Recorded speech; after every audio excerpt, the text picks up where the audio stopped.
आप सभी को शुभेच्छा। साथियों, आज के इस वीडियो में एक प्रश्नकर्ता का प्रश्न लिया गया है। प्रश्न है कि आखिर मृत्यु क्यों होती है और उसकी वजह क्या है। देखिए, जिस क्षण माँ के गर्भ में हृदय की प्रथम धड़कन प्रारंभ हुई, उसी समय से मृत्यु की यात्रा स्वयं की ओर अग्रसर होने के लिए प्रारंभ हो जाती है। जैसे जैसे आयु बढ़ती जाती है, वैसे वैसे मृत्यु की निकटता भी बढ़ती जाती है। यह एक बहुत ही विचारणीय विषय है कि क्या हम जीवित रहते हुए भी मृत्यु का बोध कर सकते हैं। तो इस विषय को हम कुछ विस्तार से समझते हैं। देखिए, यह बात जानने के पहले हम मृत्यु क्या है पहले हम यह समझ लें। वस्तुतः कहने को तो सभी कहते ही हैं, जो जन्मा है सो मरेगा। इसलिए किसी की मृत्यु पर दुख मनाते हुए यह नहीं कहा जाता कि यह कोई अनहोनी घटना घट गई है। देर सवेर में आगे पीछे मरना तो सभी को है। यह मान्यता रहने के कारण रोते धोते हम अंततः संतोष कर ही लेते हैं। जब सभी को मरना है तो अपने रिश्तेदार और संबंधी भी उस काल चक्र से कैसे बच सकते हैं। मृत्यु भयानक या अवांछनीय ही हो, ऐसी बात नहीं है। कई बार तो वह जीवन से अधिक मूल्यवान सुखद होती है। देश की सुरक्षा के लिए युद्ध क्षेत्र में जाने वाले जो जवान होते हैं, उनको अपने प्राणों से हाथ धोना पड़ता है और वे अपने उच्च आदर्शों के साथ गौरव का अनुभव भी करते हैं, उसके परिवार वाले भी। उस वीरता के लिए लोग उनको श्रद्धा दृष्टि से देखते हैं। गीता जी भी यही कहती है। श्रीमद् भगवत गीता में भी कहा गया है कि ऐसी मृत्यु भाग्यवानों को ही मिलती है। मौत यदि बुरी ही होती तो उसे हर कोई कष्ट कर ही अनुभव करता, लेकिन कई लोगों के लिए मृत्यु हर्ष और उल्लास का विषय होती है। इसलिए कई बार जीवन और मृत्यु के बीच में कौन सुखद है, अगर यह चुनने को बोला जाए तो मनुष्य को मौत के पक्ष में भी अपना निर्णय देना पड़ता है। प्रसंग जीवन और मरण में वरिष्ठता कैसे दी जाए, दोनों में से कौन बड़ा है, यह निर्णय करने का नहीं है। न ही जीवन सर्वदा सदा उत्तम समझा जा सकता है, न ही मृत्यु को सदा निकृष्ट दृष्टि से देखा जाता है। दोनों ही अपने अपने स्थान पर गुण दोष की कसौटी पर कसे जाने के बाद ही श्रेष्ठ समझे जा सकते हैं। आवश्यकता मृत्यु से डरने की नहीं है और न ही उस अनिवार्य वास्तविकता मृत्यु की उपेक्षा करने की है। मृत्यु तो निश्चित है और जो निश्चित है उसकी चिंता कैसी, उसके प्रति तो निश्चित ही होना चाहिए। मृत्यु से न तो डरें, न ही उसे भूलने की कोशिश करें। इसलिए मृत्यु को जानें, समझें और याद रखें, साथ ही जीवन को भी जानें और स्मरण करें। अधिकांश लोग तो न जीवन की भव्यता का स्मरण रख पाते हैं, न ही मृत्यु के गौरव को समझ पाते हैं। मृत्यु आने वाली एक निश्चित घटना है, समझिए इस बात को। यह निश्चित ही आएगी और जीवन अनवरत चलने वाला एक अनंत चेतना का प्रवाह। ये दोनों ही तथ्य सदा स्मरण रखने योग्य है। जीवन हमारा अनवरत चलता है, मृत्यु भी हमारे जीवन को रोक नहीं सकती, क्योंकि इस जीवन के बाद भी हमें एक पारलौकिक जीवन जीना होता है। इसलिए मृत्यु तो होनी ही है, यह तो निश्चित है।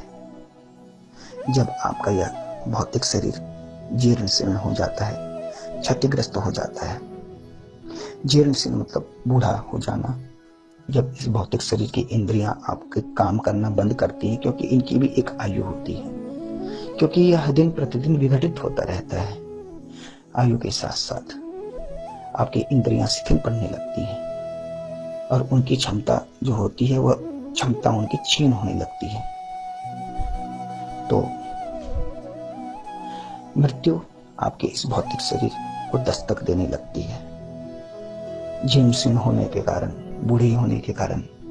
लेकिन कई बार आपका यह भौतिक शरीर क्षतिग्रस्त हो जाता है, एक्सीडेंट के कारण, किसी दुर्घटना के कारण आपके शरीर कहीं से टूट गया, फट गया, किसी ने आपकी हत्या कर दी, चाकू मारकर, गोली मारकर।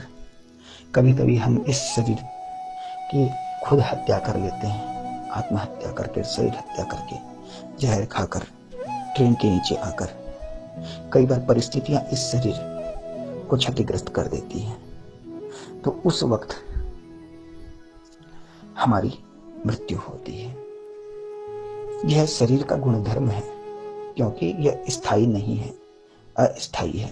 इसकी भी कैपेसिटी मैक्सिमम 60 साल, 70 साल, 80 साल, 100 साल। उसके बाद इस शरीर की क्षमता क्षीण होती है और उस वक्त जब हमारी जीवात्मा इस शरीर से निकल जाती है तब वह मृत्यु कहलाती है। मृत्यु का कारण कुछ भी हो सकता है, शरीर की जीर्णशीर्ण अवस्था, शरीर का आकस्मिक क्षतिग्रस्त हो जाना, चाहे कारण कुछ भी हो, एक्सीडेंट हो या हत्या हो, किसी ने हत्या कर दी हो, किसी ने जहर दे दिया हो। तो वजह है, मौत अपनी वजह लेके आती है, क्योंकि जीवन में जब व्यक्ति का जब जीवन काल कंप्लीट हो जाता है, जब पूरा हो जाता है, तो अंत में उसे मृत्यु के गोद में समाना पड़ता है, जो कि इस भौतिक शरीर का कटु सत्य है। हर शरीर को इस अवस्था से गुजरना होता है, चाहे वह मनुष्य का भौतिक शरीर हो, चाहे किसी जानवर का, कीट पतंग का, किसी भी भौतिक जीव का शरीर हो। ऐसा कोई भी शरीर नहीं जिसकी मृत्यु न हुई हो। लेकिन मृत्यु की नित्यता और सत्यता को हमें स्वीकारना चाहिए, क्योंकि ये जीवन का प्रवाह अनवरत है। क्योंकि इस जीवन के बाद भी मृत्यु हमारे भौतिक शरीर को भले ही मार दे, खत्म कर दे, लेकिन हमारी जीवात्मा की शाश्वतता को खत्म नहीं कर सकती। यह बिल्कुल सत्य बात है। गीता में भगवान इसी चीज को एक श्लोक के माध्यम से कहते हैं कि जिस प्रकार हम अपने कपड़े चेंज करते हैं, फटे पुराने कपड़े, तो नए कपड़े हम धारण करते हैं, ठीक वैसे ही हमारी जीवात्मा इस स्थूल शरीर को छोड़कर, जब मृत्यु के क्षणों में स्थूल शरीर को छोड़कर नए शरीर को धारण करती है, तो स्थूल शरीर को छोड़ने की जो प्रक्रिया है उसे मृत्यु कहते हैं, और नए शरीर को धारण करने की प्रक्रिया को जन्म कहते हैं। श्लोक इस तरह है, वासांसि जीर्णानि यथा विहाय नवानि गृह्णाति नरोपराणि तथा शरीरानि विहाय जीर्णानैनानि संयाति नवानि देहि। भगवान श्री कृष्ण कहते हैं शोक संतप्त अर्जुन को, हे अर्जुन, जिस प्रकार हम फटे कपड़े पुराने को त्याग कर नया वस्त्र हम धारण करते हैं, वैसे ही इस शरीर की मृत्यु के पश्चात हमारी जीवात्मा नए नवीनतम शरीर को धारण करती है, इस जीर्ण शरीर, बूढ़े शरीर को त्याग कर या क्षतिग्रस्त शरीर को त्याग कर। तो जो शरीर का त्यागना है उसे मृत्यु कहते हैं, और नए शरीर में जन्म लेना जीवन कहते हैं। इसलिए जीवन का प्रवाह अनवरत चलता रहता है, उस आत्मा के माध्यम से, उस जीवात्मा के माध्यम से। और इस जीवन का, भौतिक जीवन का अंत मृत्यु के द्वार पर पहुंचकर ही होता है। आप सभी को परमात्मा का दिव्य और मधुर अनुराग प्राप्त हो। धन्यवाद।